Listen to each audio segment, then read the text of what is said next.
안녕하세요.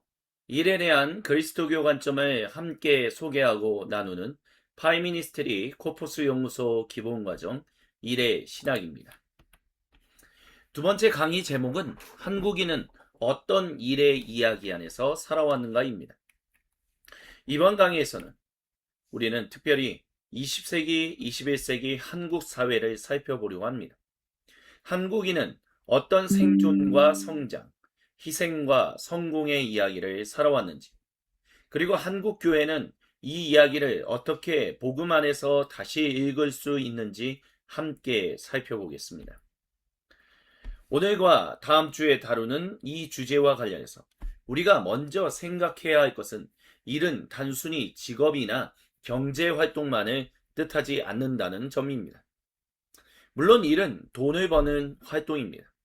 가족을 먹여 살리고 생활을 유지하고 미래를 준비하게 해주는 중요한 수단입니다. 하지만 일은 그것보다 훨씬 더 깊은 의미를 가지고 있습니다. 사람은 일을 통해 자기 자신을 이해합니다. 내가 어떤 사람인지, 내가 어디에 속해 있는지, 내가 무엇을 위해 살아가는지, 내가 가족과 사회 안에서 어떤 책임을 맡고 있는지를 일과 연결해서 생각합니다. 특별히 주 20세기와 21세기 한국 사회에서 일은 더더욱 그렇습니다. 주 20세기 한국인에게 일은 단순히 무슨 직업을 가지고 있느냐의 문제가 아닙니다. 이 시기에 일은 살아남는 방식이었고, 가족을 지키는 책임이었고, 가난을 벗어나는 길이었으며, 나라를 다시 세우는 수고였고, 자녀에게 더 나은 삶을 물려주려는 희생이었습니다. 그리고 21세기에 들어서면서 이 일의 이야기는 성공과 경쟁, 그리고 자기 증명의 언어로 더욱 복잡해졌습니다. 좋은 학교, 좋은 직장, 안정적인 수입, 집, 승진, 자녀, 교육, 노후 준비, 이런 것들이 한 사람의 삶을 평가하는 기준처럼 작동해 오고 있습니다. 이런 배경 속에서 한국교회 성도들도 일요일에는 하나님 나라의 이야기를 듣지만 월요일부터 토요일까지는 한국 사회가 만들어내는 일의 이야기 속에서 살아갈 때가 많습니다. 그래서 우리는 질문해야 합니다. 한국 성도들은 어떤 일의 이야기 안에서 살아가고 있는지, 그리고 그 이야기는 복음과 어떻게 만나는지, 이번 강의는 바로 이 질문에서 출발합니다. 이제 우리는 이 질문을 한국 사회의 구체적인 역사 속에서 살펴보고자 합니다. 특별히 주 20세기 한국 사회는 한 세기 안에 너무 많은 일들을 통과했습니다. 일제강점기, 해방, 분단, 6.25 전쟁, 전후복구, 산업화, 도시화, 민주화, 세계화, 그리고 디지털 사회로의 전환까지 경험하고 있습니다. 다른 사회에서는 몇 세대를 거쳐서 때로는 몇 세기에 걸쳐 일어날 변화들이 한국에서는 아주 짧은 시간 안에 몰아치듯 일어났습니다. 그래서 한국인의 일 이야기는 천천히 형성된 이야기가 아니라 압축된 시간 속에서 급하게 만들어진 이야기입니다. 이 압축된 시간은 한국 사회에 놀라운 성취를 가져왔습니다. 가난했던 나라가 세계 경제 안에서 중요한 위치를 차지하게 되었고, 교육과 기술, 산업과 문화의 영역에서 많은 열매를 맺었습니다. 우리는 이 역사 속에서 하나님께서 베푸신 은혜와 섭리를 감사할 수 있습니다. 하지만 동시에 이 압축된 시간은 깊은 상처와 왜곡도 함께 남겼습니다. 빠른 성장은 사람들에게 끊임없는 성과를 요구했고, 경쟁은 삶의 기본 문법처럼 자리 잡았으며, 이는 때때로 인간의 존엄보다 앞서는 기준이 되었습니다. 한국 교회는 한국 현대사를 단순히 자랑스럽게만 보아서도 안 되고, 단순히 부정적으로만 보아서도 안 됩니다. 우리는 감사하면서도 분별해야 하고, 성취를 인정하면서도 그 안에 숨어 있는 우상과 상처를 복음 안에서 다시 읽어야 합니다. 바로 여기에 일의 신학이 필요합니다. 일의 신학은 한국인의 수고를 무시하지 않습니다. 그러나 그 수고를 그대로 신성화하지도 않습니다. 일의 신학은 압축된 시간 속에서 형성된 우리의 일 이야기를 하나님의 큰 이야기 안에서 다시 보도록 돕습니다. 이제 우리는 그 첫 번째 장면으로 주 20세기 초반 한국인의 초반부터 후반까지 한국인의 일 이야기 깊은 곳에 놓여 있는 식민지와 근대화의 경험을 살펴보겠습니다. 한국인의 주 20세기 일 이야기를 생각할 때 우리가 먼저 마주해야 하는 것은 일제강점기의 경험입니다. 이 시기에 한국 사회는 근대적인 제도와 기술, 철도, 공장, 학교, 행정체계, 도시적 삶의 변화를 경험했습니다.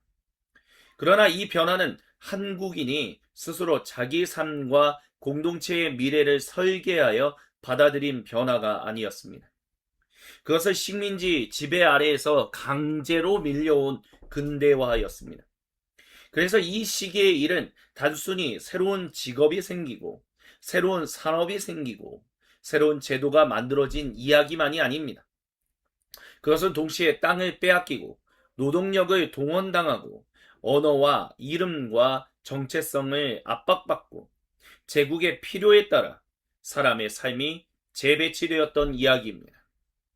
여기서 우리는 아주 중요한 질문을 마주하게 됩니다. 이는 원래 하나님이 인간에게 주신 창조의 선물입니다. 사람은 하나님의 형상으로 창조되어 땅을 돌보고 공동체를 세우며 하나님이 주신 세계를 아름답게 가꾸도록 부름받았습니다. 하지만 식민지 상황에서 일은 이런 창조의 소명으로 경험되기 어려웠습니다. 많은 사람에게 일은 자기 삶을 꽃피우는 부르심이 아니라 살아남기 위해 감당해야 하는 무거운 짐이었습니다. 더 나아가 때로는 제국의 목적을 위해 동원되는 수단이 되었습니다. 물론 우리는 이 시기를 단순하게 볼 수는 없습니다. 이 시기에도 수많은 한국인은 가정과 마을, 교회와 민족을 지키기 위해 성실하게 일했습니다. 농사를 짓고 아이들을 가르치며 병자를 돌보고 장사를 하며 신앙 공동체를 세우고 빼앗긴 시대 속에서도 삶을 이어갔습니다. 그러나 바로 그렇기 때문에 한국인의 일 이야기 깊은 곳에는 처음부터 복잡한 긴장이 새겨졌습니다. 일은 생명을 지키는 수고였지만 동시에 억압의 구조 안에 놓여 있었습니다. 일은 가족을 살리는 책임이었지만 동시에 제국의 질서에 동원될 수밖에 없었습니다. 일은 성실함의 자리였지만 동시에 자유를 빼앗긴 자리였습니다. 한국교회가 일의 신학을 말하려면 이 상처를 외면해서는 안 됩니다. 우리는 단지 열심히 일하자라고 말하기 전에 한국인의 일 안에 새겨진 식민지의 기억과 빼앗긴 존엄의 문제를 함께 보아야 합니다. 복음은 우리의 수고를 귀하게 보지만 인간을 도구로 만드는 모든 질서에는 저항합니다. 하나님 나라는 성실한 노동은 귀하게 여기지만 사람을 제국과 자본과 성공의 부속품으로 만드는 힘을 그대로 축복하지 않습니다. 그러므로 일제강점기의 경험은 한국 교회에게 중요한 질문을 남깁니다. 우리의 일은 누구의 목적을 섬기고 있는가? 우리의 수고는 생명을 살리고 있는가? 아니면 누군가를 소모시키는 질서에 동원되고 있는가? 이 질문은 단지 과거의 질문만이 아닙니다. 오늘 한국 사회와 한국 교회가 여전히 질문해야 할 중요한 지점입니다. 일제강점기의 시간을 지나 한국 사회는 해방을 맞이했습니다. 그러나 해방은 곧바로 평안한 일상으로 이어지지 않았습니다. 주 20세기 한국인은 해방의 기쁨과 함께 분단의 현실을 마주해야 했고 곧이어 6.25 전쟁이라는 깊은 상처를 통과해야 했습니다. 전쟁은 단순한 군사적인 사건이 아니었습니다. 전쟁은 집을 무너뜨렸고 마을을 흩어놓았으며 가족을 갈라놓았고 학교와 시장과 교회와 일상의 리듬을 끊어놓았습니다. 이런 상황에서 일은 더 이상 내가 어떤 직업을 선택할 것인가의 문제가 아니었습니다. 일은 먼저 무너진 삶을 다시 붙드는 방식이었습니다. 폐허 위에서 다시 밥을 짓는 일, 무너진 집을 고치는 일, 비난길에서 아이의 손을 붙드는 일, 시장에서 작은 물건을 사고 파는 일, 흩어진 가족을 기다리는 일, 아이들을 다시 학교에 보내는 일, 병든 사람을 돌보는 일, 그리고 아무것도 남지 않은 자리에서 다시 하루를 시작하는 일. 이 모든 것이 전쟁 이후 한국인의 일이었습니다. 이 시기의 일은 단지 직업이라는 말로만 설명하기 어렵습니다. 이 시기의 일은 생존이었고 돌봄이었으며 복구였고 다시 살아보려는 몸부림이었습니다. 전쟁 이후의 일은 무너진 삶의 기반을 다시 세우는 일이었습니다. 전쟁 이후의 폐허 속에서 한국인은 무너진 삶 속에서 어떻게 다시 생명을 붙들 것인가를 질문해야 했습니다. 이 질문은 매우 신학적입니다. 성경은 하나님께서 생명을 창조하시고 돌보시며 보존하시는 분이라고 말합니다. 그러므로 무너진 세계 속에서 생명을 붙들고 가족을 돌보며 공동체를 다시 세우고 일상의 리듬을 회복하는 일은 결코 하찮은 일이 아닙니다. 그래서 한국교회가 전쟁 이후의 일 이야기를 바라볼 때 우리는 그 시대의 수고를 쉽게 평가해서는 안 됩니다. 그 수고 안에는 두려움도 있었고 가난도 있었으며 침묵도 있었고 상실도 있었습니다. 그러나 동시에 그 수고 안에는 생명을 포기하지 않으려는 끈질긴 수고와 믿음도 있었습니다. 하나님은 그런 수고를 멸시하지 않으십니다. 하지만 동시에 우리는 고난을 낭만화해서도 안 됩니다. 그때는 다 그렇게 살았어 라고 말하면서 상처를 지워버려서도 안 됩니다. 열심히 일하면 된다 라는 말로 전쟁이 남긴 불안과 두려움을 덮어버려서도 안 됩니다. 일의 신학은 이 둘을 함께 보게 합니다. 한국인의 수고를 존중하되 그 수고를 우상으로 만들지 않는 것.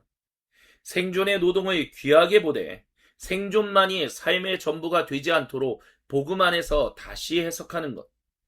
전쟁 이후의 일 이야기는 우리에게 이렇게 묻습니다. 무너진 삶 속에서 일은 어떻게 생명을 붙들 수 있는가? 그리고 교회는 그런 수고를 어떻게 기억하고 위로하며 복음 안에서 새롭게 해석할 수 있는가 질문합니다. 시간이 지나면서 한국 사회의 일 이야기는 또 다른 방향으로 움직이기 시작했습니다. 이제 일은 단지 오늘 하루를 버티는 방식만이 아니었습니다.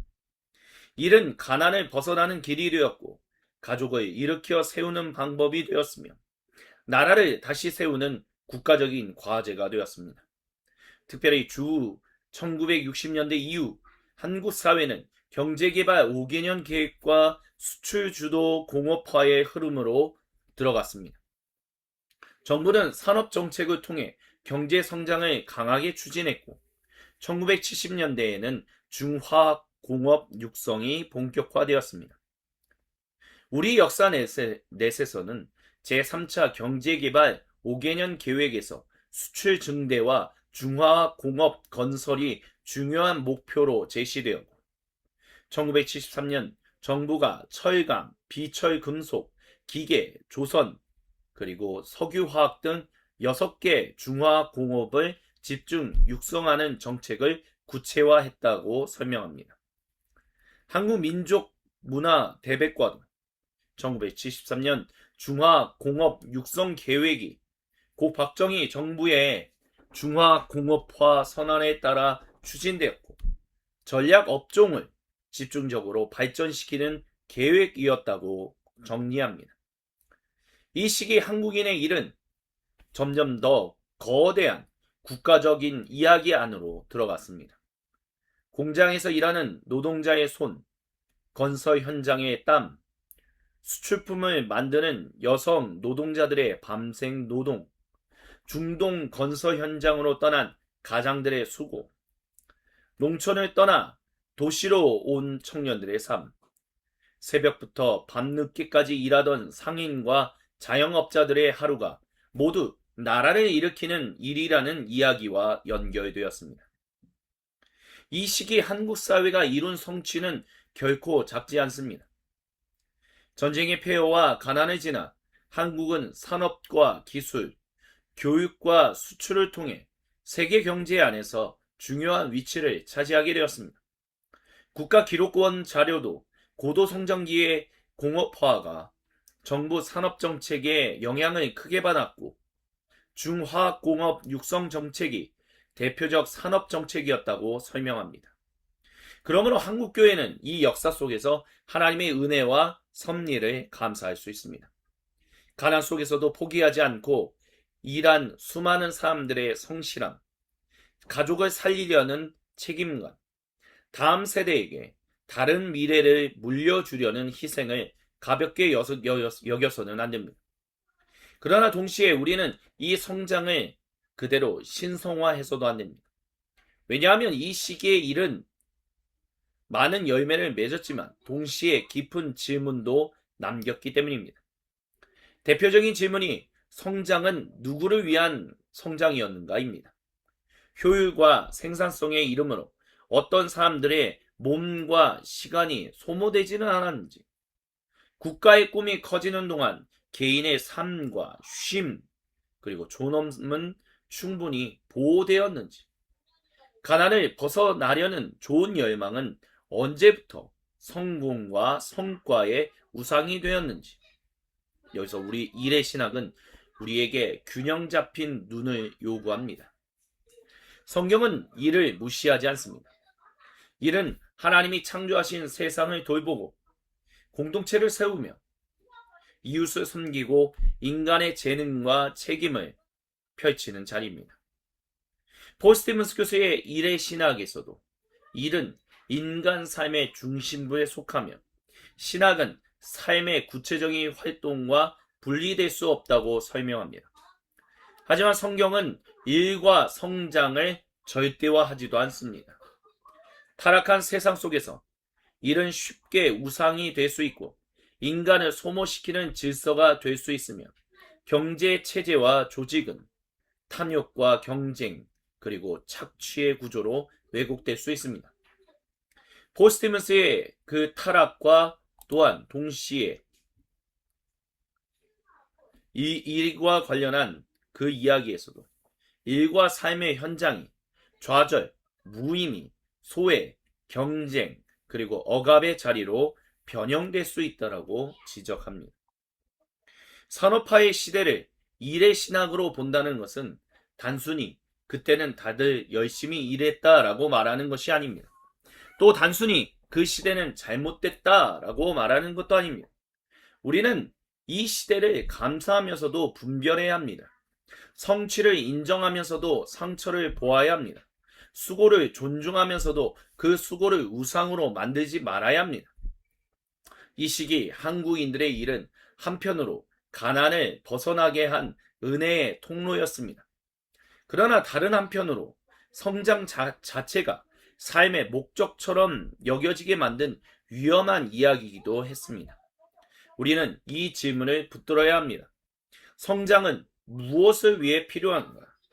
우리의 일은 나라와 가족을 세우는 일을 넘어 하나님의 생명과 샬롬을 섬기고 있는가? 한국교회가 이 질문을 놓치면 우리는 산업화 시대의 성실함은 칭찬하면서도 그 안에 숨어있던 우상은 보지 못하게 됩니다. 하지만 복음은 우리에게 더 깊은 길을 보여줍니다. 복음은 성실한 일을 귀하게 봅니다. 그러나 사람을 성장의 부품으로 만들지 않습니다. 복음은 공동체를 세우는 수고를 축복합니다. 그러나 성공을 하나님 나라와 혼동하지 않습니다.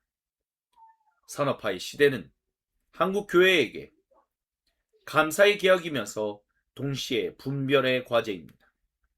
우리는 이 역사를 통해 질문해야 합니다. 우리가 일로 세우려는 나라는 어떤 나라인가? 그리고 우리가 꿈꾸는 성장은 과연 하나님 나라의 생명과 샬롬을 닮아 있는가? 우리는 반드시 질문해야 합니다. 전쟁의 폐허 위에서 시작된 생존과 복구의 일은 이제 공장과 항구, 수출과 건설의 이야기를 지나 1980년대와 90년대에는 조금 다른 모습으로 나타났습니다. 이제 일은 안정된 미래를 약속하는 통로처럼 보이기 시작했습니다. 좋은 학교에 들어가고 좋은 회사에 취직하며 안정적인 월급을 받고 아파트를 마련하며 자녀를 더 좋은 학교에 보내고 노후를 준비하는 삶. 이런 그림이 많은 한국인에게 성공한 삶의 이미지로 자리 잡았습니다.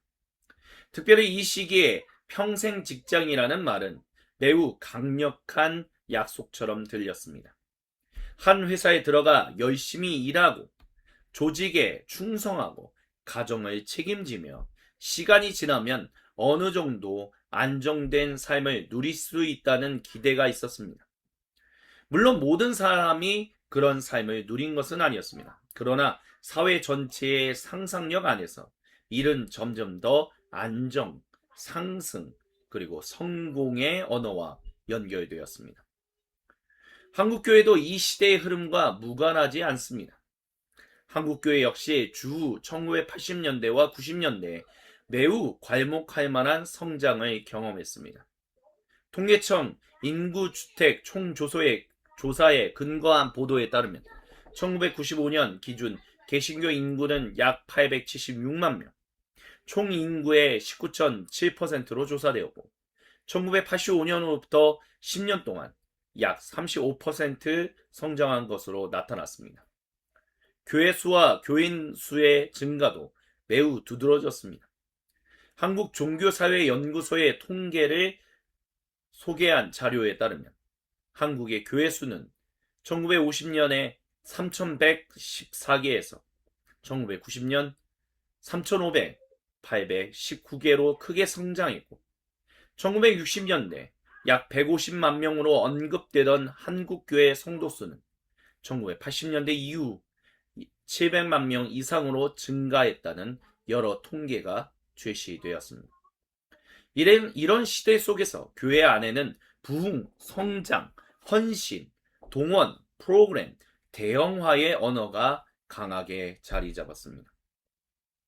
우리는 이 성장을 단순히 부정적으로만 볼 수 없습니다. 이 시기 한국교회는 도시화와 산업화 속에서 고향을 떠나 도시로 올라온 사람들에게 공동체를 제공했습니다.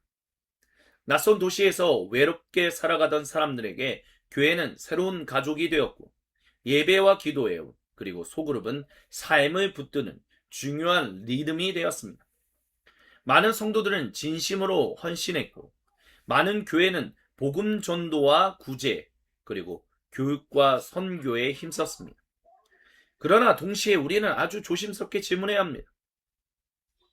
한국 사회가 경제 성장을 성공의 증거로 여겼던 것처럼 한국 교회도 교회의 양적 성장을 너무 쉽게 하나님 주시는 복의 증거로 여긴 것은 아니었는지 말입니다. 한국 사회는 이렇게 말했습니다. 열심히 일하면 잘 살 수 있다. 좋은 직장에 들어가면 안정될 수 있다. 성장하면 성공한 것이다. 그리고 교회도 때로는 비슷한 언어를 배웠습니다. 열심히 헌신하면 교회가 커질 것이다. 사람이 많이 모이면 부흥한 것이다. 건물이 커지고 프로그램이 많아지면 하나님이 복 주신 것이다. 이렇게 되면 교회는 세상을 비판적으로 바라보는 공동체가 아니라 세상의 성장 문법을 신앙의 언어로 바꾸어 반복하는 공동체가 될 수 있습니다. 여기서 일의 신앙은 한국 교회에게 중요한 질문을 던집니다. 성장은 언제나 선한 것인가? 숫자가 늘어나는 것은 언제나 하나님의 뜻을 증명하는가? 안정된 직장과 커지는 교회는 정말 하나님 나라의 표지인가? 바로 이 질문을 피할 수 없게 만든 사건이 IMF 외환위기였습니다. 1997년 한국 사회는 큰 충격을 맞았습니다. KDI 경제정보센터는 1997년 한보철강 부도를 시작으로 여러 대기업 그룹의 연쇄 부도가 이어졌고 결국 1997년 12월 3일 한국 정부가 IMF에 구제 금융을 요청했다고 정리합니다. 외환 위기는 단순한 경제 사건이 아니었습니다. 그것은 한국인의 일 이야기 전체를 흔든 사건이었습니다. 평생 직장이라고 믿었던 자리가 흔들렸습니다. 회사의 이름이 삶을 지켜줄 것이라는 믿음이 무너졌습니다. 열심히 일하면 안정될 것이라는 약속이 깨졌습니다. 구조조정, 실직, 부채, 가정의 불안, 비정규직의 확대가 많은 사람들의 삶에 깊은 상흔을 남겼습니다. 한 연구는 한국의 실업률이 1997년 2.6%에서 1998년 7%로 거의 3배 가까이 상승했고 1999년에도 6.4%로 높은 수준을 유지했다고 설명합니다. 숫자로 보면 몇 퍼센트의 변화일 수 있지만 삶으로 보면 그것은 아버지, 어머니의 침묵이었고 또한 그들의 걱정이었으며 청년들의 막막함이었고 가정의 균열이었습니다. 교회도 이 충격에서 자유롭지 않습니다. 교회 안의 성도들이 바로 그 위기의 당사자였기 때문입니다. 직장을 잃은 성도, 사업이 무너진 성도, 빚을 떠안은 성도, 가족을 책임져야 하는 성도, 미래를 잃어버린 청년들이 교회 안에 있었습니다.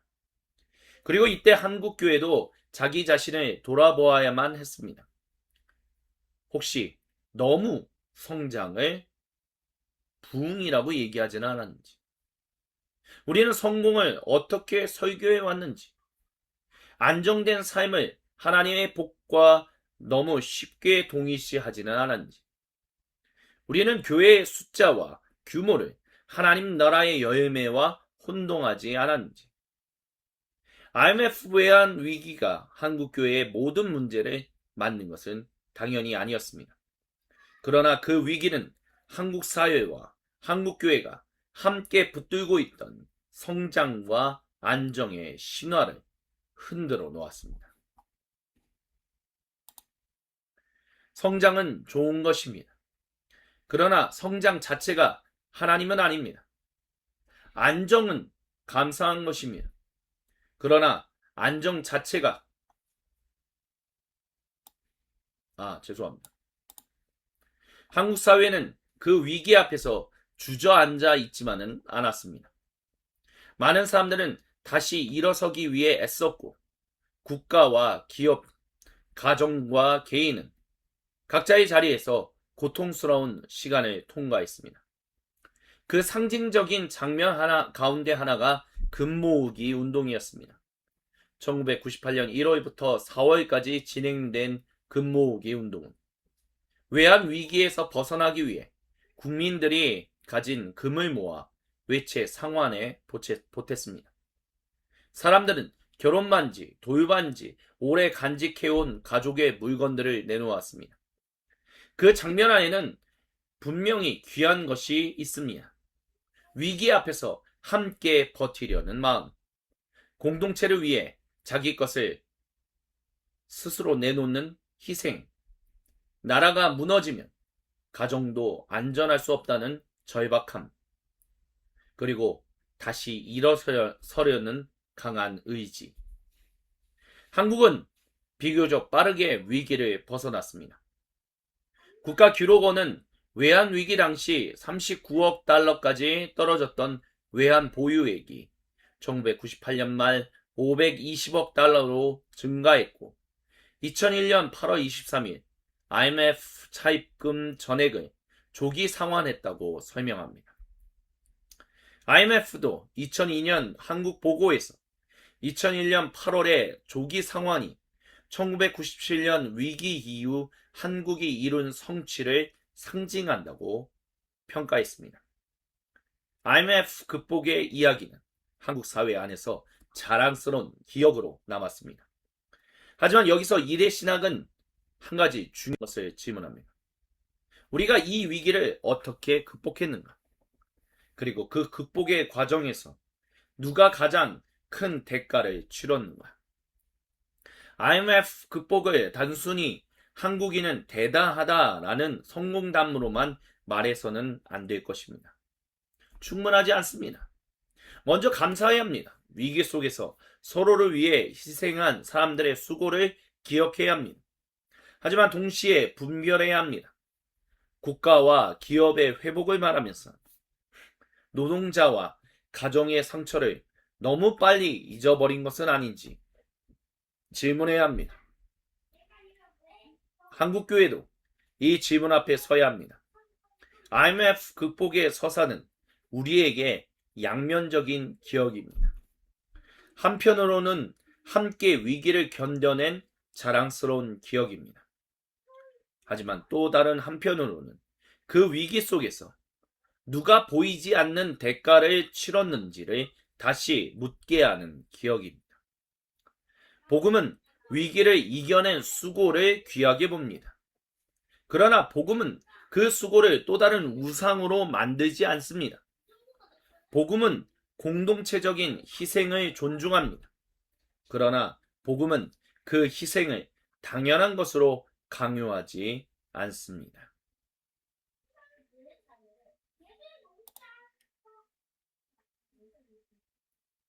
성장은 좋은 것입니다. 그러나 성장 자체가 하나님은 아닙니다. 안정은 감사한 것입니다.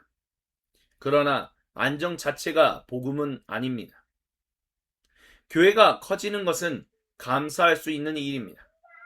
그러나 교회의 크기가 곧 교회의 신실함을 증명하지는 않습니다. 일의 신학은 바로 이 지점에서 필요합니다. 폴 스티븐스는 일의 신학이 우리의 일을 제자리로 돌려놓는데 필요하다고 말합니다. 일은 우리 삶의 중심부에 속하지만 우리의 의미 전체를 지배하는 신이 되어서는 안 됩니다. 또한 맥락화된 일의 신학은 하나님의 말씀과 동시대의 문화 그리고 상황을 함께 붙들고 그 문화의 가치가 복음과 어디에서 만나고 어디에서 비판받아야 하는지를 묻는 작업입니다. 한국교회가 8, 90년대 그리고 IMF의 시간을 복음 안에서 다시 읽는다는 것은 단지 경제사를 회고하는 일이 아닙니다. 그것은 우리의 믿음이 무엇을 의지해 왔는지를 질문하는 일입니다. 성장이 멈추고 안정이 흔들릴 때 우리의 믿음은 무엇을 붙들어 왔는지 이 질문 앞에서 복음은 우리를 다시 주님 앞으로 초대합니다. 우리의 가치는 직장에 달려있지 않습니다. 우리의 미래는 경제 성장률에 달려있지 않습니다. 교회의 신실함은 숫자와 건물의 크기에 달려있지 않습니다. 우리의 생명은 그리스도 안에 있습니다. 우리의 일은 하나님 나라의 생명과 샬롬을 섬길 때 온전한 자리를 찾습니다. 그리고 교회는 성장의 시대에도 위기의 시대에도 성도들이 일요일의 믿음으로 월요일의 삶을 살아가도록 돕는 공동체가 되어야 합니다. IMF의 무너짐과 극복을 지나 한국 사회는 다시 앞으로 나아갔습니다. 그러나 그 이후에 한국인의 일 이야기는 이전과 같을 수 없었습니다. 한때 일은 안정된 미래를 약속하는 통로처럼 보였습니다. 좋은 회사에 들어가면 평생 일할 수 있고 열심히 버티면 가정을 지킬 수 있고 시간이 지나면 더 나은 삶에 이를 수 있다는 기대가 있었습니다. 하지만 21세기 한국 사회에서 일은 더 이상 그렇게 단순한 약속으로 경험되지 않습니다. 이제 많은 사람에게 일은 불안의 언어가 되었습니다. 정규직과 비정규직의 차이, 대기업과 중소기업의 격차, 계약직과 프리랜서, 엔잡과 플랫폼 노동의 확산 속에서 사람들은 일하면서도 계속 불안해합니다. 직장이 있어도 불안합니다.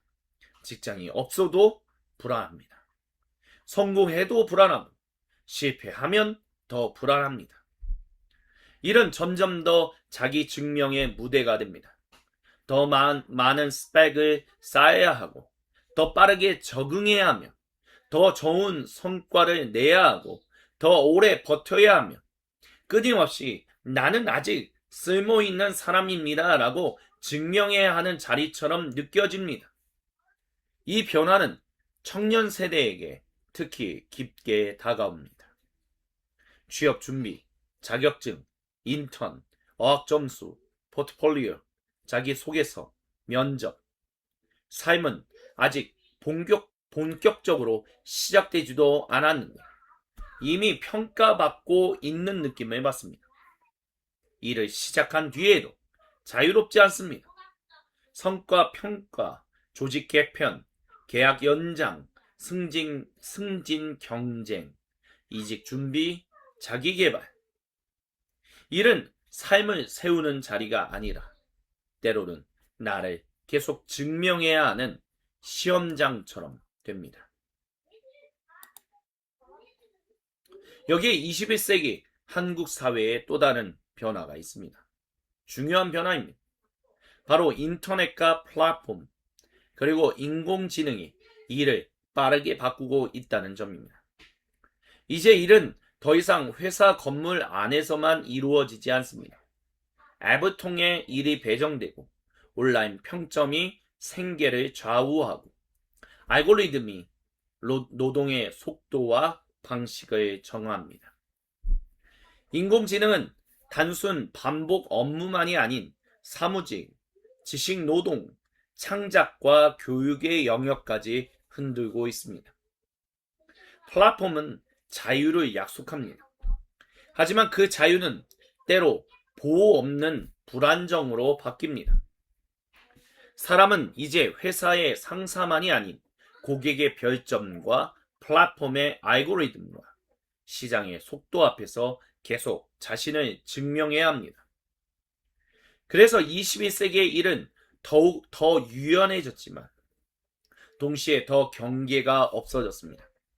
집에서도 일하고 길 위에서도 일하며 퇴근 후에도 메시지를 받고 쉬는 시간에도 자기 개발을 생각합니다.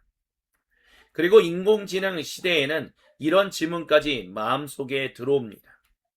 내 일이 과연 언제 대체될 것인가? 나는 아직 필요한 사람인가? 나는 무엇을 더 배워야 살아남을 수 있을까? 이 질문은 단순한 기술의 문제가 아닙니다.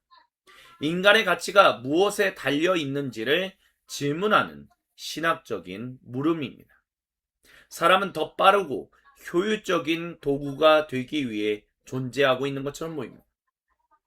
아니면 하나님 앞에서 이미 존귀한 존재로서 기술과 플랫폼까지도 생명과 이웃사랑 그리고 샬롬을 섬기도록 사용해야 하는지에 대해서 우리는 질문해야 합니다.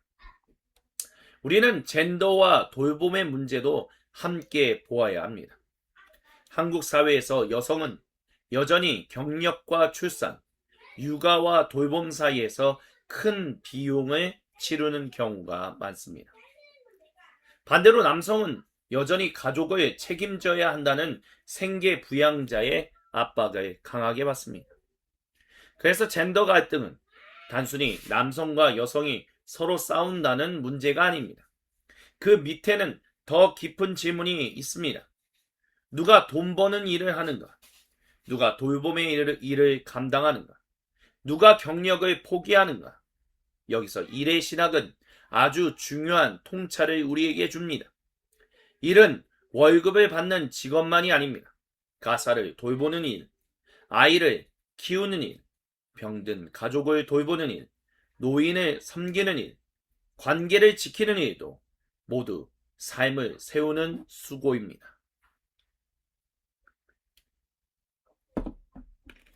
하나님은 보이는 성과만 보시는 분이 아닙니다. 하나님은 보이지 않는 돌봄과 사랑의 노동도 귀하게 보십니다.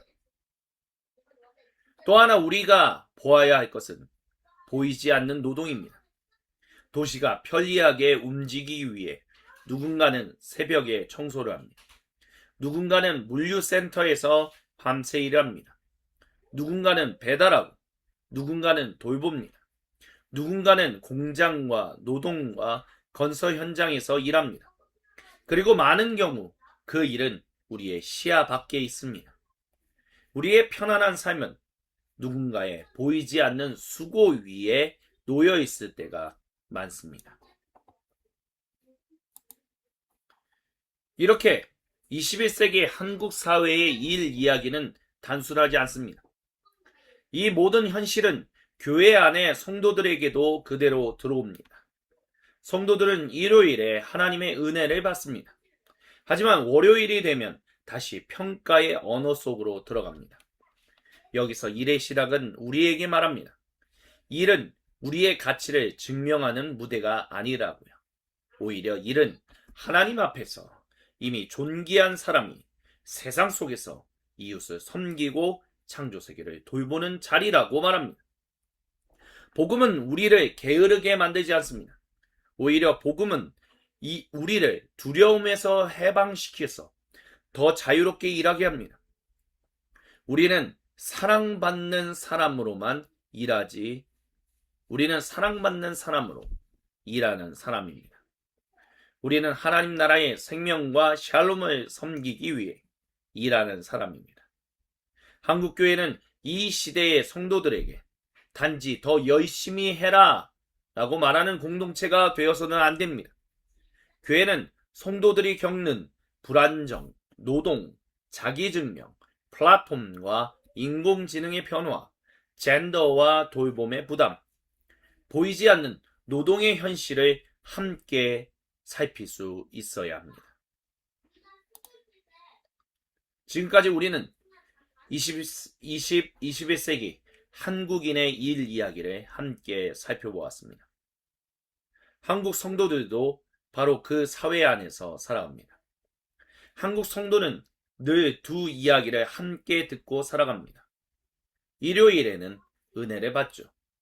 하지만 월요일에는 다시 불안에 휩싸입니다. 일요일에는 하나님 나라를 말합니다. 하지만 월요일에는 성공과 생존의 언어에 쉽게 끌려갑니다. 여기서 중요한 점은 한국교회 성도들이 믿음이 없어서 이런 긴장을 겪는다는 뜻이 아닙니다. 오히려 이것은 성도들이 실제 삶의 현장에서 얼마나 복잡한 압력 속에 살아가는지를 보여줍니다. 문제는 성도들이 월요일을 살아간다는 사실이 아닙니다. 문제는 교회가 성도들의 월요일을 충분히 신학적으로 돌보지 못했다는 데 있습니다. 교회는 일요일의 공동예배를 소중히 여겨야 합니다. 그러나 일요일의 공동예배는 월요일의 삶과 끊어져서는 안 됩니다. 일요일의 복음은 월요일에 우리가 각자 흩어지는 삶의 현장 속에서 몸을 입어야 합니다. 한국 교회 성도는 두 이야기를 함께 살아갑니다. 그러나 복음은 우리를 이중 생활로 부르지 않습니다. 복음은 일요일과 월요일을 다시 새롭게 연결합니다.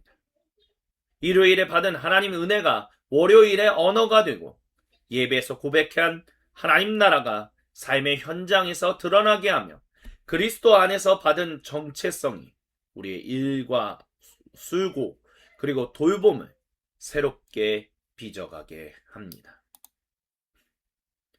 오늘 우리는 20세기와 21세기 한국인의 일 이야기를 함께 살펴보았습니다. 식민지의 시간 속에서 일은 빼앗긴 소명이었습니다. 전쟁 이후에는 무너진 삶을 다시 붙드는 방식이었습니다. 산업화의 시대에는 가난을 벗어나고 나라를 세우는 길이었습니다. 성장의 시대에는 안정과 성공의 약속이었습니다. IMF 이후에는 불안과 자기 증명의 언어가 되었습니다. 그리고 21세기에는 플랫폼, 인공지능, 젠더와 돌봄, 보이지 않는 노동의 문제까지 더해지며 더욱 복잡한 현실이 되었습니다. 이 모든 이야기는 교회 밖의 이야기만이 아닙니다. 한국 성도들은 바로 이 이야기 안에서 살아갑니다. 일요일에는 은혜를 받지만 월요일에는 평가의 언어 속으로 들어갑니다. 일요일에는 하나님 나라를 고백하지만 월요일에는 성공과 생존의 압력 속에서 살아갑니다. 그러므로 한국교회는 성도들에게 단지 세상에서도 열심히 사십시오라고 말하는 것으로 충분하지 않습니다. 교회는 성도들의 월요일을 신학적으로 돌보아야만 합니다. 성도들이 직장과 가정, 학교와 시장, 플랫폼과 돌봄의 자리에서 복음의 언어로 살아갈 수 있도록 도와야 합니다. 일의 신학은 바로 이 지점에서 필요합니다. 일의 신학은 단지 일에 대한 더 좋은 생각을 몇 가지 더하고자 하는 것이 아닙니다. 일의 신학은 일요일의 믿음과 월요일의 삶을 다시 연결하는 신학입니다. 성도들이 자기 가치를 증명하기 위해 일하는 것이 아니라 그리스도 안에서 이미 사랑받은 사람으로 일하도록 돕는 신학입니다. 그래서 이제 우리는 다음 주에 다음 질문으로 나아가고자 합니다. 왜 오늘 한국교회에는 일의 신학이 필요한가? 다음 시간에는 이 질문을 붙들고 한국교회가 성도들의 삶의 현장을 어떻게 다시 보아야 하는지 함께 살펴보겠습니다. 지금 이 시간까지 함께 해주신 모든 분들께 감사드립니다. 지금까지 일의 신학 2-1강이었습니다.